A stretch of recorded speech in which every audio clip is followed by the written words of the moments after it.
The mockery. The great hall of the Galactic Concordat hummed with anticipation as representatives from over 3,000 starfaring civilizations gathered in the massive amphitheater. The curved walls pulsed with bioluminescent light, casting an eerie blue glow across the assembled delegates. In the center of the hall, a small human delegation stood, dwarfed by the grandiose architecture and the towering alien forms surrounding them. Dr. Elena Reyes straightened her back, refusing to be intimidated despite the growing knot in her stomach. As Earth's foremost physicist and the architect of the dimensional barrier theory, she had prepared for this moment her entire career. Beside her, Admiral Jackson Hayes maintained perfect military posture, while Chief Engineer Thomas Rodriguez fidgeted with the holographic projector. "The Council recognizes the delegation from Sol System," announced High Chancellor Zorn, his translucent tentacles rippling with bioluminescent patterns. "You may present your petition for advancement to Tier 2 status." Elena stepped forward. "Honorable representatives of the Concordat, for 3 centuries since first contact, humanity has diligently studied the sciences shared with us. But we have not merely replicated, we have innovated." The holographic display activated, showing complex mathematical equations and engineering schematics that hung in the air like glowing constellations. "We present our dimensional barrier technology, capable of manipulating the 7th dimension and revolutionizing interstellar travel, energy production, and our understanding of reality itself." A moment of silence fell across the hall before it shattered into a cacophony of translator-assisted laughter. The massive Cronus representative, resembling the silicon-based mountain with dozens of eye stalks, rumbled with mirth so intense that dust fell from the ceiling. The crystalline Viridian delegation chimed together in harmonious mockery, their bodies refracting light in patterns that universally translated to derision. Chancellor Zorn raised a tentacle, quieting the assembly. "Dr. Rice, perhaps there has been a translation error. You claim to have mastered 7th-dimensional physics when your species has barely grasped 5th-dimensional mathematics." "There is no error, Chancellor," Elena replied, her voice steadied despite the humiliation burning in her chest. "We have not only theorized but successfully tested prototypes that—" "Impossible," interrupted Ambassador Exculve of the Araxian technocracy, his exoskeleton clicking loudly as he rose. "The Araxians, masters of quantum engineering for millions of years, were visibly offended. Even our civilization, with technology dating back 12 million years, can only theorize about 7th-dimensional manipulation. This primitive species, barely out of their gravity well, claims to have surpassed us." More laughter followed, louder and more derisive. Admiral Hayes stepped forward, his weathered face impassive. "We did not come here seeking permission, Ambassador. We came out of diplomatic courtesy, to share what we have discovered."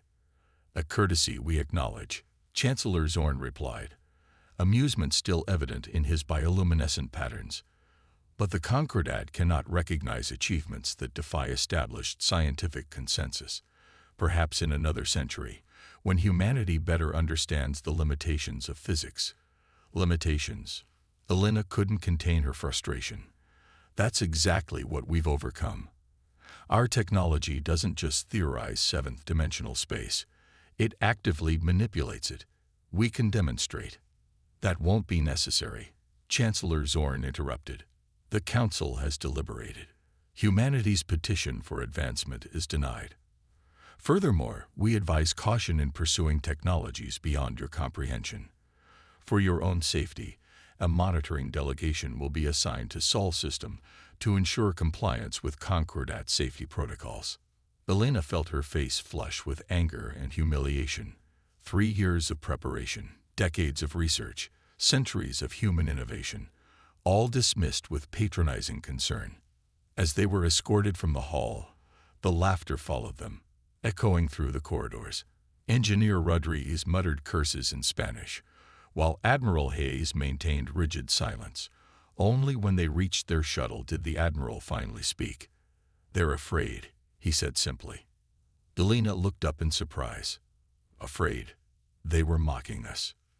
Yes, but not because they think we're wrong. Hayes' eyes were hard as he initiated the launch sequence. They're afraid because they suspect we might be right. The shuttle detached from the Galactic Concordat station, its conventional drive humming as they pulled away from the massive structure. "What now?" Rodriguez asked, staring out at the distant stars. Elena watched as the alien station grew smaller behind them. In her mind, she reviewed the complex equations that had led to humanity's breakthrough, equations the aliens had dismissed without examination. "Now," she said quietly, "we finish what we started. Not for their approval, but because it's what humans do. We don't accept limitations, we break them." Admiral Hayes nodded, a grim smile crossing his face. "I'll inform the Security Council. If the Concordat is sending a monitoring delegation, we need to accelerate Project Prometheus." "Can we do that?" Rodriguez asked. "The dimensional core isn't fully stabilized yet." "It will be," Elena said with determination. "I'll have the Mars facility working around the clock. In 6 months, we'll have a fully functional prototype." "And then?" Hayes asked. Elena's eyes hardened as she looked out at the stars. "Then we show the galaxy exactly what happens when you underestimate humanity." As their shuttle accelerated toward the jump point that would begin their long journey home, Elena made a silent promise to herself. The next time she stood in that hall, the laughter would stop, and the galaxy would never see humans the same way again. Back on Earth, the Security Council convened an emergency session. The chamber beneath the rebuilt United Nations complex in Geneva buzzed with tense conversations as representatives from every nation digested the news from the Galactic Concordat. A monitoring delegation. The Chinese representative's voice was cold with anger. "They mean spies." "Of course they do," agreed the Russian counselor. "They will watch our every move, report our progress, perhaps even sabotage Project Prometheus." UN Secretary General Okafor raised her hands for silence. "Dr. Rice, Admiral Hayes, the Council needs your assessment. Can we complete Project Prometheus before the Concordat's delegation arrives? And should we?" Elena stepped to the podium, the weight of humanity's future heavy on her shoulders. "The mathematics is sound. The engineering is possible. What we lack is time." She brought up a holographic display of Mars Base Olympus, where the prototype was already under construction. "With unrestricted resources and global cooperation, we could have a functioning prototype in 6 months. And the monitoring delegation arrives in 4, Admiral Hayes added grimly. The chamber fell silent as the implications sank in. Finally, Secretary General Okafor spoke. "Then we have no choice. Project Prometheus becomes humanity's absolute priority. Every resource, every brilliant mind, every advantage we can muster. The aliens think us children playing with forces beyond our understanding. Let's show them how quickly human children grow up." The vote was unanimous. As the council disbanded, Elena found herself standing alone at the window, looking up at the night sky, where alien stars held alien worlds filled with beings who had laughed at humanity's audacity. "They won't be laughing for long," she whispered to the distant stars. The Forge. The Martian sunrise cast long shadows across Olympus Mons, where humanity's greatest engineering project lay hidden beneath the ancient volcano. 2 kilometers below the surface, the enormous cavern housing Project Prometheus hummed with activity as thousands of engineers, physicists, and technicians worked in precisely choreographed shifts. Elena Reyes stood on the observation platform overlooking the massive construction bay. Below her, the framework of humanity's first seventh-dimensional warship took shape, its hull gleaming under the harsh industrial lighting. Despite the exhaustion etched into her face after 3 months of 18-hour workdays, her eyes shone with fierce determination. "Progress report, Dr. Rodriguez," she asked, not taking her eyes off the ship. Thomas Rodriguez consulted his tablet, dark circles under his eyes matching her own. "Hull integrity at 87%. The dimensional core is stabilizing better than projected. We're ahead of schedule on construction, but the neural interface system is still presenting challenges. Elena nodded. The neural interface was perhaps the most revolutionary aspect of the Prometheus, and the most problematic. To navigate seven-dimensional space, the human mind needed augmentation, a way to perceive and interact with dimensions beyond normal comprehension. Have the volunteers arrived for the final testing phase? Captain Chen and her crew landed an hour ago. They're in medical prep now. Elena felt a twist of guilt. Maya Chen and her 15 crew members had volunteered knowing the risks, that no amount of simulation could prepare a human brain for true seventh-dimensional perception. I should be there for their briefing, she said, turning away from the viewport. As they walked through the bustling facility, Elena noted the increased security. Armed guards stood at every junction, and surveillance drones hovered near critical systems. The Concordat's monitoring delegation hadn't arrived yet, but Earth's intelligence services had detected increased alien activity at the edge of the solar system. They know we're building something, Elena murmured. Of course they do, Rodriguez agreed. You can't hide an energy signature like the dimensional core. What they don't know is how far along we are. They'd reached the medical wing where 16 men and women in uniform stood at attention as Elena entered. Captain Maya Chen, a compact woman with keen eyes and an unshakable presence, stepped forward. Dr. Rice, my crew is ready for the neural interface procedure. Elena studied the faces before her, the volunteers who would risk their minds to pilot humanity's greatest achievement. Every one of them had scored in the exceptional range for neuroplasticity and dimensional cognition aptitude, but theory and practice were vastly different things. Captain Chen, crew of the Prometheus, Elena began, what you're about to undertake has never been attempted before. The neural interface will temporarily rewire your perception, allowing you to comprehend and navigate seven-dimensional space. Our simulations indicate the changes are reversible, but I must be honest, we're in uncharted territory. We understand the risks, Doctor, Chen replied. Every one of us volunteered knowing what's at stake. If the Concordat wants to keep humanity in its place, they first need to define what that place is. We intend to expand the definition. Elena nodded, grateful for their courage yet burdened by her responsibility for their safety. The procedure begins tomorrow. I suggest you all get some rest. As the crew filed out, Admiral Hayes entered, his face grim. We have a situation, Doctor. The Concordat monitoring delegation has accelerated its arrival. They'll reach Mars in 72 hours. Elena felt her stomach drop. That's impossible. We need at least 5 more days to complete the dimensional core calibration. Can we stall them? Diplomatically, perhaps.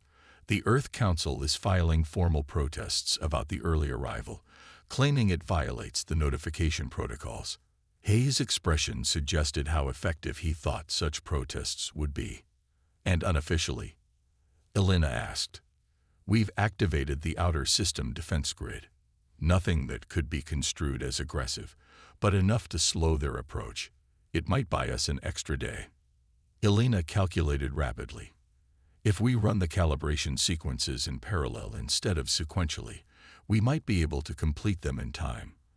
The risk of instability increases, but what's the alternative? Hayes asked quietly. They both knew the answer. If the Concordat representatives witnessed an incomplete Prometheus, they would immediately report back to the Council. Restrictions would be imposed. The project would be shut down for humanity's own protection. I'll inform the engineering teams, Elena decided. We go to round-the-clock operations, no breaks. And Captain Chen's neural interface procedure happens tonight, not tomorrow. Hayes nodded grimly. I'll coordinate with Earth Defense. If things go wrong. He didn't finish the sentence. He didn't need to. That night, as Elena observed Captain Chen's neural interface procedure, alarms blared throughout the facility. Rodriguez burst into the medical bay, his face pale. We've got movement at the edge of the system. A lot of movement.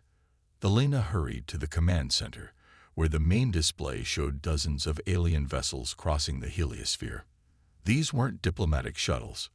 They were warships. What the hell? Hayes growled. This isn't a monitoring delegation. It's an invasion force. The communications officer looked up from her station. Incoming transmission from the Concordat fleet. The screen shifted to show High Chancellor Zorn, his tentacles pulsing with angry light patterns. Attention Sol System authorities. The Galactic Concordat has received intelligence that humans are developing prohibited dimensional technologies. For the safety of this sector and in accordance with Concordat security protocols, we are dispatching a peacekeeping force to oversee the immediate termination of these dangerous experiments. The transmission ended, leaving stunned silence in the command center. They're not even pretending anymore, Elena said quietly. They're here to shut us down permanently. Hayes turned to the tactical officer. How long until they reach Mars? At their current velocity, 36 hours. Elena looked at the ship under construction, visible through the command center's viewing port. So close to completion, yet still not ready. Options? Hayes asked. Elena took a deep breath. We accelerate everything.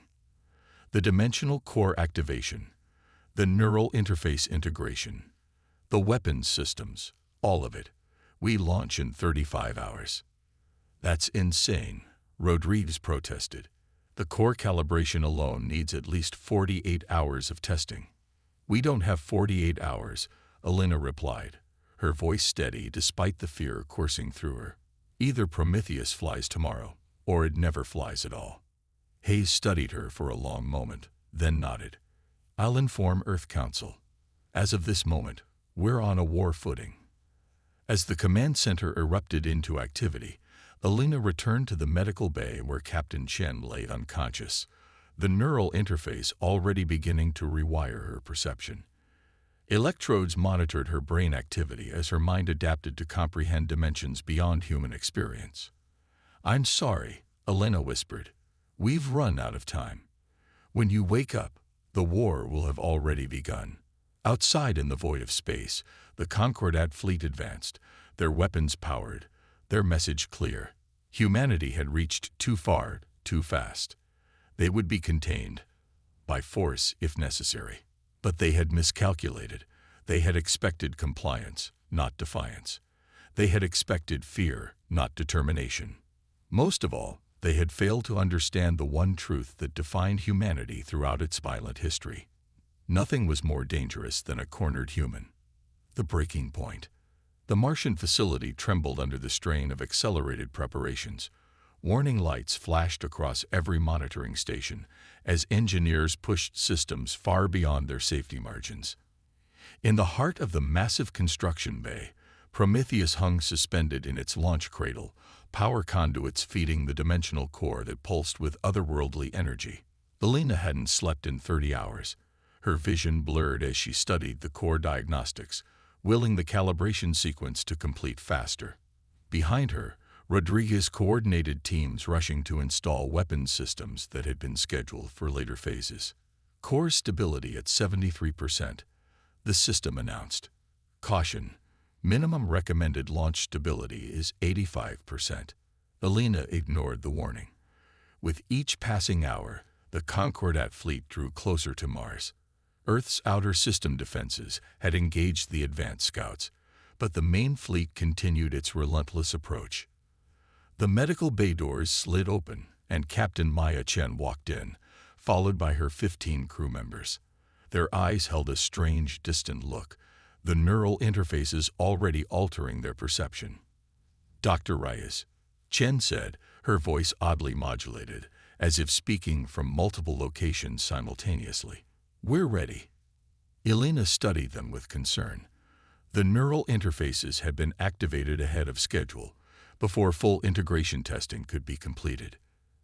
The 16 officers before her were the first humans to perceive beyond 4 dimensions, and the effects were evident in their slightly uncoordinated movements and distant expressions. Captain, how are you feeling?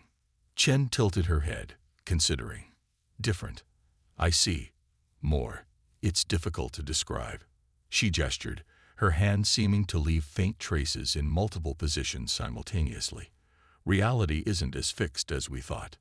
The interfaces are working then, Elena said, relief evident in her voice. But can you function as a crew? Can you operate the ship? We've been running mental simulations since awakening, Chen replied. The higher dimensionality actually simplifies many operations. What seems complex in 3 dimensions becomes intuitive when you can perceive the 7th. Before Elena could respond, Admiral Hayes rushed into the bay. We're out of time. The Concordat fleet has broken through the outer system defenses. They'll reach Mars orbit in 60 minutes. The ship isn't ready, Rodriguez protested. Core stability is still under 75%. The weapons systems are only partially installed. And the hull integrity. It doesn't matter anymore, Hayes interrupted. Earth Council has received the Concordat's ultimatum. They're demanding immediate surrender of all dimensional technology and the placement of permanent oversight garrisons in every major Earth city. A heavy silence fell over the room. It's not about safety, Elena said quietly. It never was. They're afraid of what we might become. Earth's response? Chen asked, her altered perception seemingly lending her an unnatural calm. Rejected in the strongest possible terms, Hayes replied grimly. All defense forces are mobilizing, but against the Concordat fleet. He didn't need to finish the sentence. Earth's conventional military technology was centuries behind the alien coalition. Elena looked at the Prometheus, humanity's one advantage. Incomplete, untested, potentially unstable, but also humanity's only hope. Launch in 30 minutes, she decided. Captain Chen, get your crew aboard and begin pre-flight sequences. The core calibration, Rodriguez began, will have to be completed during flight. Elena finished. I'm going with them. That's not the protocol, Hayes objected.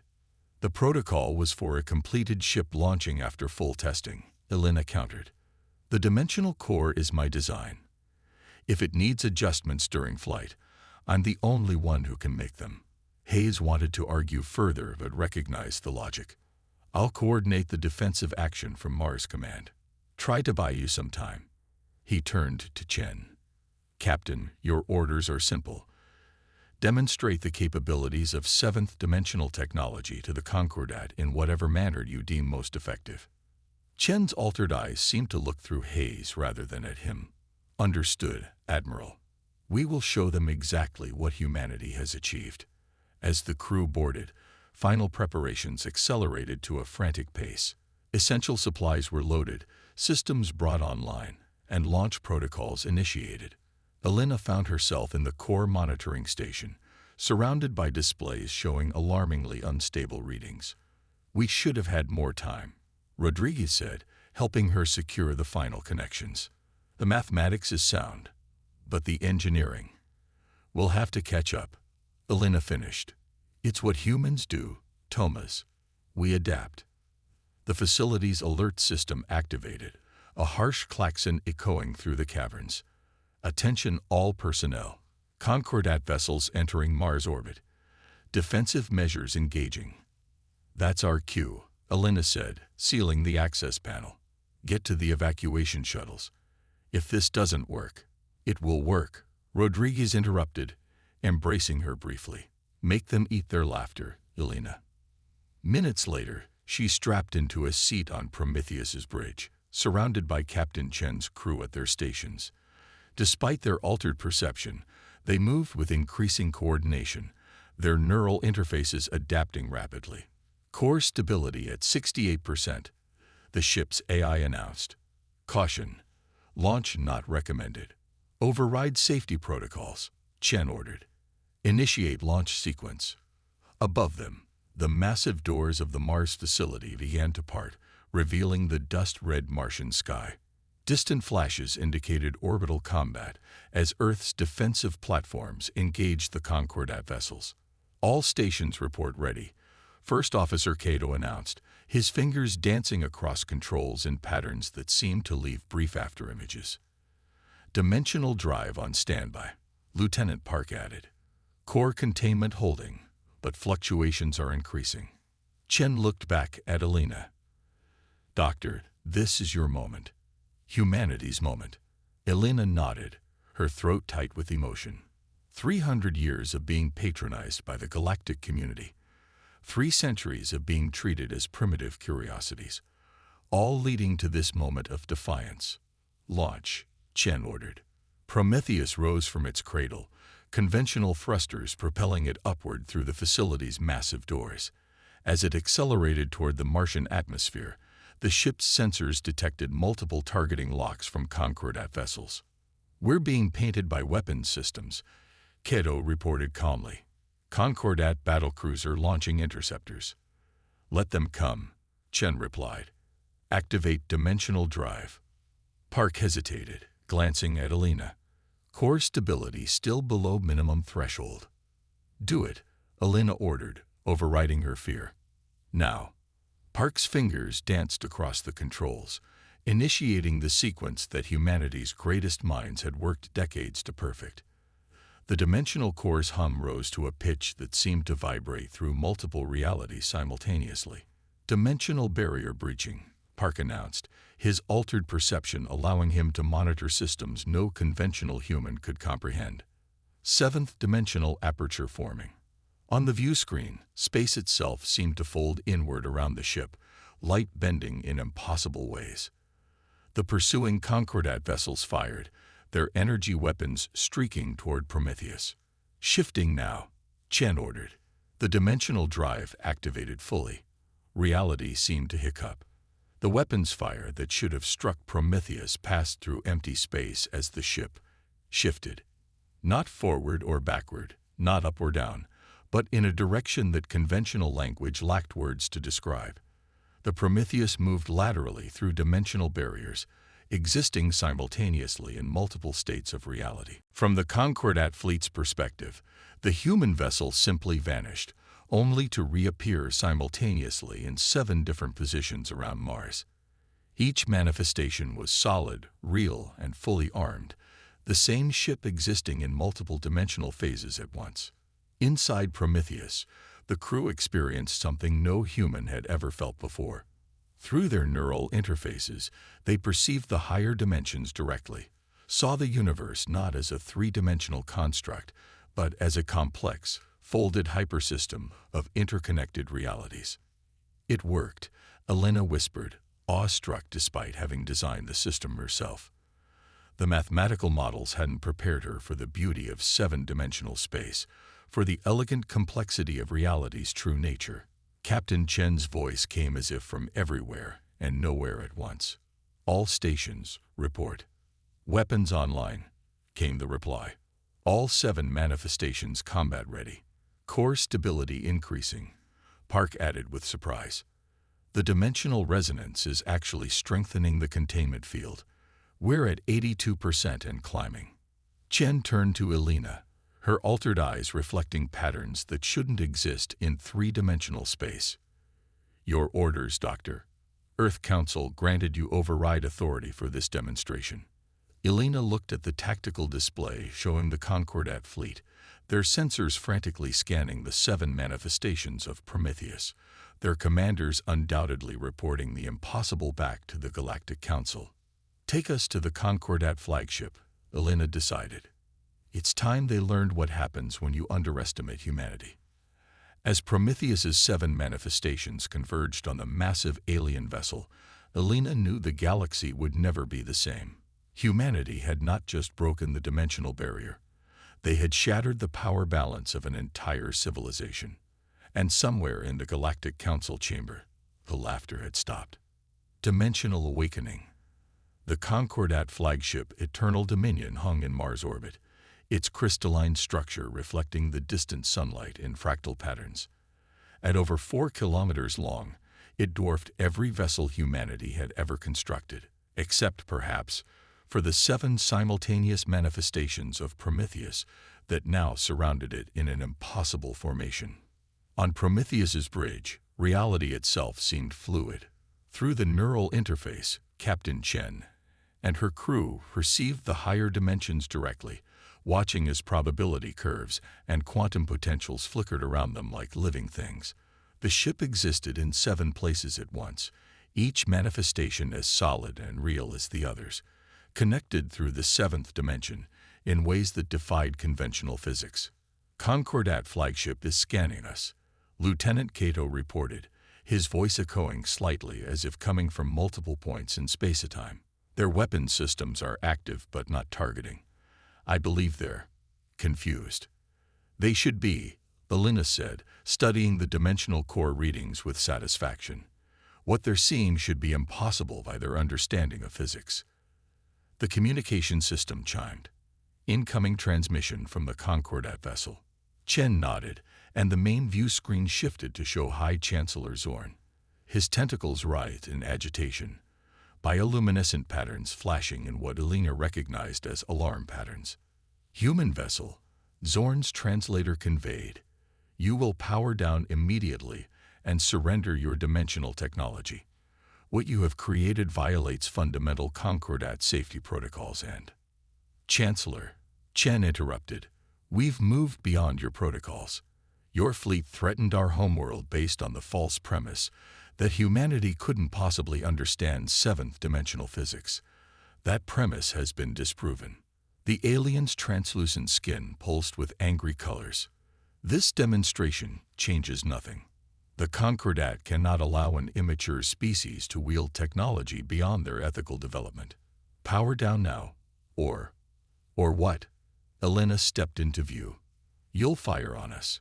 Your sensors must be showing you that conventional weapons are useless against a ship that exists across seven-dimensional planes simultaneously. We could appear inside your vessel's engine core before your weapons could even lock on. To demonstrate, one of Prometheus's manifestations disappeared, only to reappear momentarily inside the Concordat flagship's hangar bay before shifting back to its original position. The bridge of the alien vessel erupted in alarm signals. Zorn's tentacles contorted in what might have been the alien equivalent of shock. Impossible, he whispered. No technology can breach our dimensional barriers. Ours just did, Chen replied calmly. Now shall we discuss new terms for humanity's relationship with the Concordat? Or shall we continue this demonstration? The alien leaders seemed to struggle with comprehension. Your ship, how are you maintaining dimensional coherence across multiple planes? The power requirements alone should. Oh, that's the elegant part, Elena interrupted, unable to resist explaining her breakthrough to beings who had dismissed it so casually. We don't force the dimensions to conform to our needs. We adapted our perception and technology to work with the natural dimensional flow. Your civilizations have been trying to hammer through dimensional barriers for millions of years. We simply found the doors that were already there. Before Zorn could respond, alarms blared across Prometheus's bridge. Core fluctuation, Park called out. Stability dropping to 65%. The ship shuddered, its seven manifestations briefly losing synchronization. Reality seemed to waver around them as the dimensional barriers they had so elegantly navigated began to resist. What's happening? Chen demanded, turning to Elena. The core calibration was incomplete, Elena replied, rushing to the engineering station. We're experiencing dimensional rejection, the universe pushing back against our manipulation. The neural interface crew members winced collectively as their enhanced perception registered the dimensional distortions directly. Lieutenant Park cried out, clutching his head as blood trickled from his nose. The interfaces are destabilizing, the medical officer reported urgently. Brain activity is spiking in all crew members. Elena worked frantically at the engineering console, adjusting parameters that few humans could even comprehend. The core needs to reharmonize with the natural dimensional frequency. We pushed too far, too fast.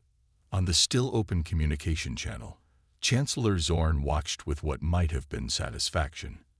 As we warned, your species isn't ready for. Mute that, Chen ordered through gritted teeth, fighting through obvious pain as her neural interface struggled to process the dimensional discord. Elena's fingers flew across the controls, making microscopic adjustments to the core's resonance frequency. The mathematics had been perfect. The implementation just needed refinement. I need more power to the harmonic stabilizers, she called out. Reroute from weapons and shields. The ship shuddered again, more violently. 3 of its 7 manifestations flickered and vanished, the dimensional connection becoming too strained to maintain. Core reaching critical instability. The ship's eye warned. Dimensional collapse imminent. In that moment of crisis, Captain Chen suddenly straightened, her eyes widening with a new understanding. "I see it," she whispered. "I see what we've been doing wrong." Moving with uncanny precision, she reached past Alina and entered a new sequence into the core controls. Her altered perception, adapted to 7th-dimensional reality, recognized patterns that even Alina's brilliant mind couldn't fully grasp. "Captain, what are you?" Alina began. "We've been thinking like engineers," Chen interrupted, "trying to control the dimensions. But they're not mechanical. They're alive in a way we never understood." Her fingers danced across the controls, not forcing the core into compliance, but guiding it into harmony with the dimensional currents. As she worked, the other neural interface crew joined her, their collective perception forming a unified understanding of higher dimensional space. Gradually, the ship stabilized. The 4 remaining manifestations strengthened, then split back into 7 complete versions, surrounding the Concordat flagship once more. Core stability returning, Park reported, wiping blood from his nose. 85%, 89%, 94%. We're achieving harmonization levels we never reached in testing. Alina watched in amazement as the ship's systems aligned perfectly with the dimensional currents. The neural interface crew had evolved beyond their programming, their enhanced perception allowing them to understand the 7th dimension in ways her purely theoretical approach never could. This is what the interface was meant to do, she realized aloud. Not just to let us perceive the higher dimensions, but to help us understand them intuitively. Chen nodded, her movements leaving subtle traces across multiple dimensional planes. The ship isn't just traveling through dimensions, it's becoming part of them. On the view screen, Chancellor Zorn's expression had shifted from satisfaction to something approaching fear. His translation device conveyed his next words with unmistakable awe. "By the first ones, you've achieved dimensional consciousness." The term was unfamiliar to Alina, but Chen and her crew seemed to understand immediately. They straightened simultaneously, a new awareness evident in their posture. "Dimensional consciousness?" Alina asked. "It's what the oldest records of the first ones described," Zorn explained, his previous hostility replaced by reluctant reverence. "The theoretical state where a consciousness can perceive and interact with all dimensions simultaneously, becoming one with the fundamental structure of reality." Chen turned to Alina, her eyes reflecting patterns that shouldn't exist in 3-dimensional space. "He's right. We're not just seeing the higher dimensions, we're becoming part of them. The ship is an extension of our collective consciousness now." Alina struggled to process the implications. Her scientific breakthrough had evolved beyond science into something almost metaphysical. The universe wasn't just obeying their commands, it was welcoming them as participants in its deepest structures. "Chancellor," Chen addressed the alien leader, "you can inform the Concordat that humanity is prepared to share our dimensional technology with species who approach us as equals. But we will not be constrained, controlled, or limited." Zorn's tentacles writhed in what might have been discomfort. "The Concordat protocols are obsolete," Chen finished. "A new era begins today, one where humanity takes its place among the stars, not as children to be guided, but as pioneers of a new understanding." The Concordat flagship's weapons powered down. After a long moment, Chancellor Zorn's translator conveyed, "The Concordat fleet will withdraw to the edge of your system while the Council reconsiders its position regarding salt species classification." As the communication ended, the bridge crew of Prometheus exchanged glances of triumph mixed with wonder. Through their neural interfaces, they shared an understanding that transcended words. They had not just won a confrontation, they had fundamentally altered their species' place in the universe. "Take us home, Captain," Alina said quietly. "Earth should see what its children have become." As Prometheus's 7 manifestations merged into a single vessel and set course for Earth, Elena gazed out at the stars with new appreciation. The aliens had laughed at humanity's audacity, had tried to keep them contained and controlled. They weren't laughing anymore. The new paradigm, the Great Hall of the Galactic Concordat, was silent for the first time in living memory. 3,000 representatives from the most advanced civilizations in the galaxy sat in stunned stillness as Prometheus hovered outside the massive viewports, not docked at the designated berths, but maintaining position through dimensional manipulation alone, a feat previously thought impossible. Inside the hall, Captain Maya Chen and Dr. Elena Reyes stood side by side at the center of the chamber. Chen's neural interface pulsed subtly beneath her skin, her perception still attuned to the higher dimensions even as she addressed the council. Elena, though lacking the direct neural connection, had developed an intuitive understanding of the seventh dimension through her work with the enhanced crew. Chancellor Zorn occupied the central podium, his tentacles moving with carefully controlled precision. The fear that had registered in his bioluminescent patterns during their confrontation at Mars was now masked behind formal diplomatic gestures, but the tension remained visible to all. The Concordat recognizes the delegation from Sol system, Zorn announced, his translator conveying the words in the standardized diplomatic tone.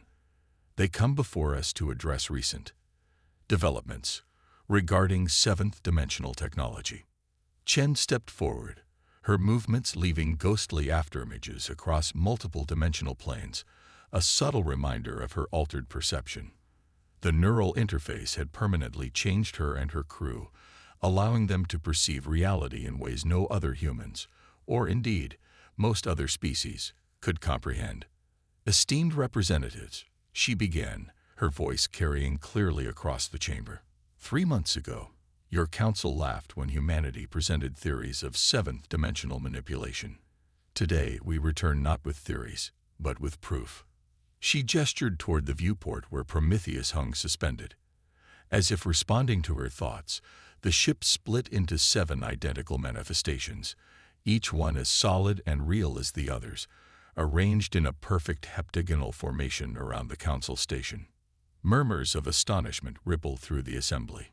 Many representatives leaned forward in their seats, sensory organs straining to comprehend what their instruments told them was impossible. What you are witnessing, Elena explained, taking her position beside Chen, is not an illusion or a projection. Prometheus exists simultaneously across 7-dimensional planes, each manifestation fully physical and independently operational. The Araxian ambassador, who had been among the loudest mockers of humanity's claims, rose on his jointed limbs. This defies all established laws of dimensional physics. How can you maintain coherence across multiple planes without catastrophic energy requirements? Because we approach the problem differently, Elena replied. For millions of years, your civilizations have treated dimensions as barriers to be forced open, requiring enormous energy. We discovered that dimensions are more like currents. If you understand their flow, you can move with them rather than against them. Chancellor Zorn's tentacles flickered with patterns that the translation system didn't convert. The reports from our scientific delegation confirm these claims. Human dimensional technology operates on principles previously unexplored by Concordat science. Unexplored, Chen repeated with subtle emphasis, or deliberately ignored. Our historical archives contain references to ancient civilizations who achieved similar breakthroughs, only to have their research classified and restricted by earlier iterations of this very council. A ripple of discomfort passed through the assembly. The oldest members shifted uneasily, their body language confirming what human researchers had only suspected. There was precedent for humanity's discovery, buried deep in restricted archives. That is irrelevant to current proceedings, Zorn said quickly. The question before the council is how to approach this new development. Elena smiled. Allow me to assist with that question, Chancellor. Humanity does not come seeking permission or approval. We come offering partnership. She activated a holographic display showing schematics of the dimensional drive, not the complete designs, but enough to demonstrate its principles. We are prepared to share certain aspects of our dimensional technology with species who approach Earth as equals. In return, we expect full membership in the Concordat, unrestricted access to galactic archives, and the immediate reclassification of humanity from Tier 4 to Tier 2 status. The council chamber erupted in overlapping voices and translation signals. The demands were unprecedented. No species had ever jumped 2 full classification tiers at once. Such advancement typically took thousands of years of supervised development. Impossible, shouted the Viridian representative, crystal structures vibrating with indignation. Your species has barely mastered interplanetary travel.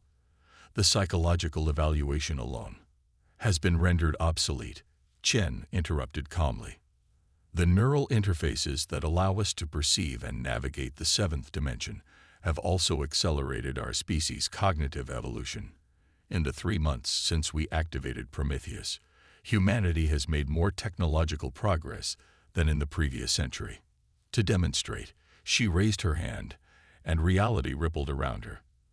A small section of space folded inward, creating a dimensional pocket that she reached into, pulling out an object that by all appearances had not existed in 3-dimensional space until that moment.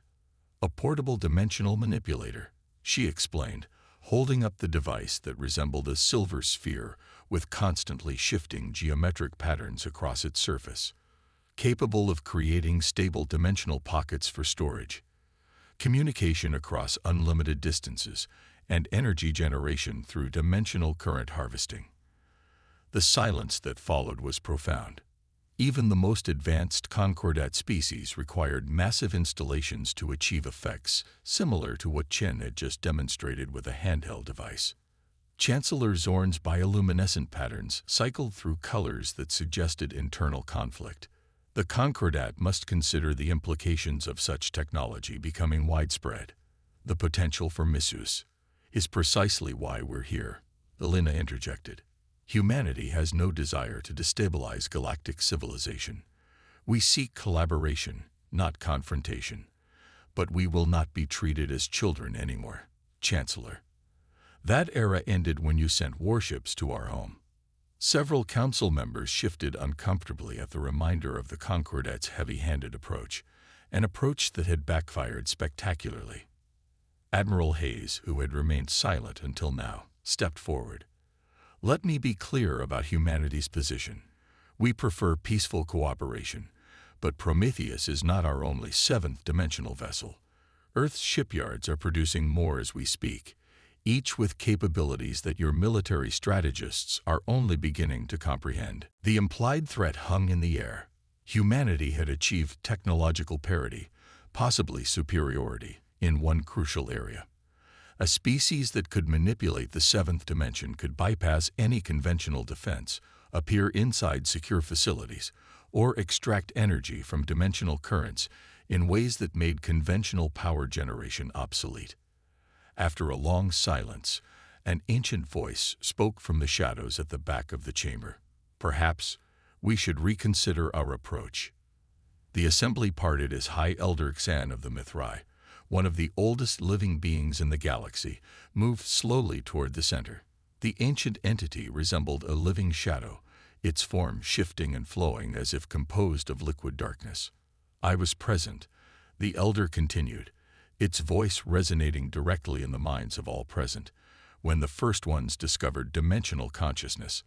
Before the Concordat, before the great wars that shaped this galaxy, they too learned to perceive reality as it truly exists, not as separate dimensions, but as a unified whole. The elder moved closer to Chen, studying her with senses that transcended conventional perception. You have begun a journey similar to theirs. The neural interfaces have altered you fundamentally, open doorways of perception that cannot be closed. Chen nodded. We understood the risk when we volunteered. The changes are profound and irreversible, the elder added. You are becoming something new, neither fully human nor fully transcendent. The first ones followed this path to its conclusion. They evolved beyond physical form entirely, ascending to a state of pure dimensional consciousness. Elena stepped forward, concerned. Are you suggesting that Captain Chen and her crew will eventually transcend their humanity? All evolution involves transformation, the elder replied cryptically. But the choice of path remains theirs. The first ones made their choice. Humanity will make its own. The implications settled heavily on Elena. Her breakthrough had not just changed human technology, it had potentially altered the evolutionary trajectory of her entire species. Chancellor Zorn, perhaps sensing the shift in the chamber's mood, spoke again. The Council will need to deliberate on humanity's requests. Such unprecedented advancement requires careful consideration. Of course, Chen replied smoothly. Prometheus will remain in position until your deliberations are complete. As a gesture of good faith, we've transmitted data regarding several dimensional anomalies in Concordat space that your sensors cannot detect, potentially dangerous distortions that our technology can identify and neutralize. It was a masterful move, simultaneously demonstrating humanity's technological advantage while offering immediate practical benefits to the Concordat. The message was clear. Partnership with humanity offered tangible advantages that conflict did not. As the council session adjourned for deliberations, Elena, Chen, and Hayes moved to a private chamber provided for the human delegation. They're afraid, Hayes observed once they were alone. They should be, Chen replied, her altered perception allowing her to sense the emotional currents flowing through the station. We've upended the power structure they've maintained for millennia. Elena studied Chen with concern. The neural interface had changed her in ways that went beyond enhanced perception. There was a distance in her eyes, as if part of her consciousness existed elsewhere. The elder's words about transcendence, Elena began cautiously. Have you experienced anything similar? Chen was silent for a moment, her gaze focused on things Elena couldn't perceive.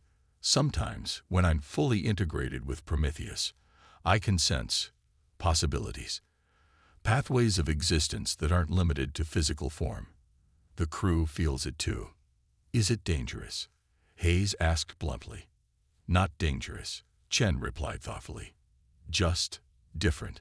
Like we're standing at a crossroads, with one path leading back to conventional human existence and another leading somewhere beyond. Elena felt a pang of responsibility. Her scientific breakthrough had opened doors she hadn't fully anticipated, creating possibilities for human evolution that no one had predicted. Whatever happens, she said firmly, it will be humanity's choice.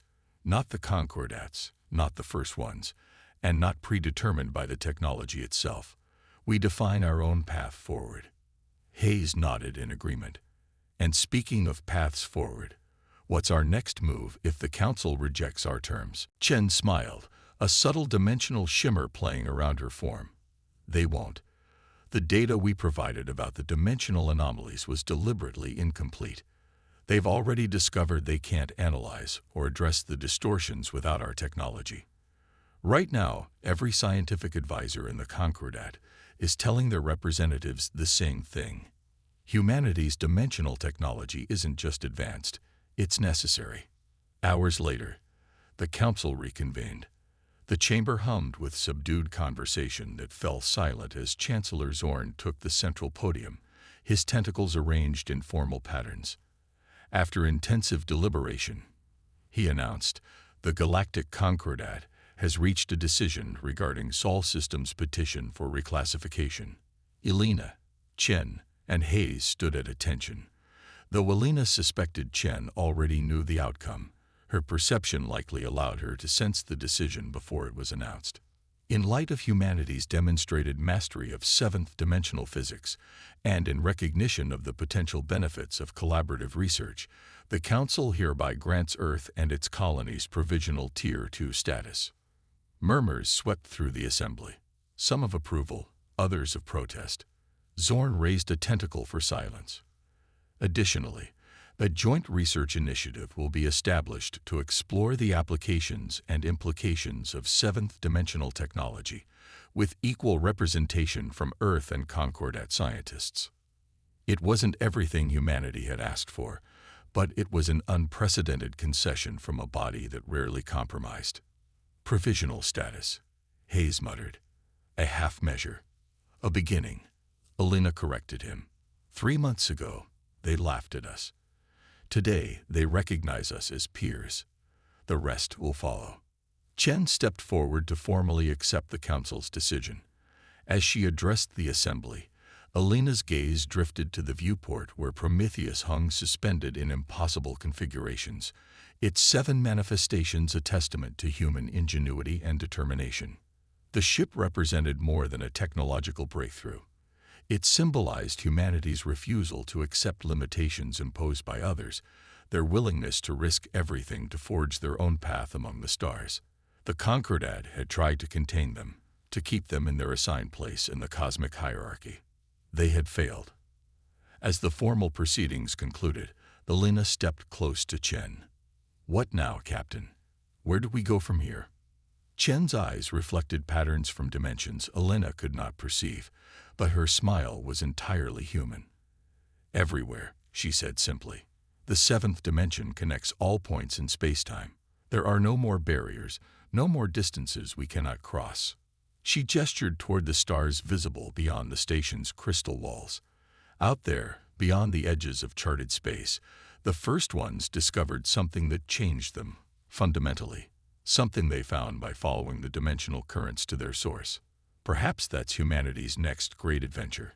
Alina considered the possibilities stretching before her species: technological advancement, evolutionary transformation, exploration beyond the boundaries of conventional reality. The laughter that had once filled this chamber had been silenced, replaced by a new respect born of fear and wonder. Humanity had arrived on the galactic stage, not as supplicants, but as innovators, pioneers of a new understanding that would reshape civilization itself. And they were just getting started. The galaxy went silent when our 7th dimensional vessel unleashed its power, Alina mused. Now let's show them what else we can do.